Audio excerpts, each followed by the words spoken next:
Well, here we are in a fabulous warehouse space in Louisville, Kentucky. Historic building, dates back to the 1800s and the Civil War. Hopefully it'd be my next renovation project. But we thought it was the perfect setting to talk about the Farris cigar and the Farris Project, and thinking about all the history that's taken place in this very building.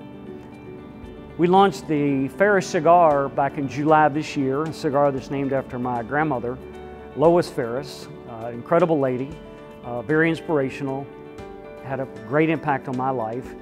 One of her favorite sayings in life was, "Don't borrow trouble." So that's what we have on the cigar band. And I videotaped a segment that's on our website that talks about my grandmother, that talks about what she's meant to my life and many other people that she touched throughout her life. And we then had the idea, why don't we invite other people to take time out of their life and sit down and write a tribute to somebody that's had that kind of effect on their life, somebody who's mentored them, someone who made a difference in their life, a husband, a wife, a grandmother, a neighbor, a coach. And so we put that out as an invitation for people to do it. And we think about what other opportunity in life do we have where somebody has said, write a story, tell us something inspirational about your life. We really don't have that kind of opportunity. So we put this invitation out, and the result has been beyond what we could have ever imagined would have happened. We have hundreds and hundreds and hundreds of people who are telling incredible personal stories about something that happened throughout their life that mattered, a person who influenced them. I read every story. I'm going to answer every story as long as I possibly can. My two daughters live in Chicago, and I've shared many of these stories with them, ones that really stand out for me. And they too have been overwhelmed with the honesty and the sincerity of these stories. So my daughter said, "Dad, you've got to do something with these stories. You know, write a book, publish them, do something."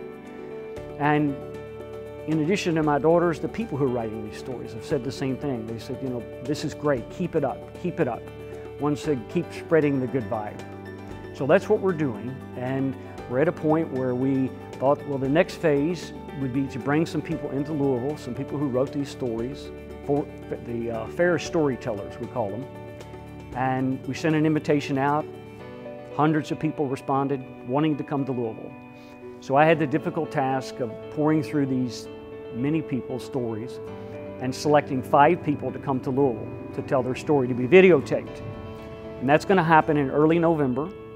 And then those stories will be put on our Facebook and YouTube and everything that we can do to push these stories out further, in hopes that this goes viral and we have tens of thousands of people that will stop and tell an inspirational story about something that mattered in their life. We all have some story to tell, but we're not very often in life invited to tell it, and people are embracing that.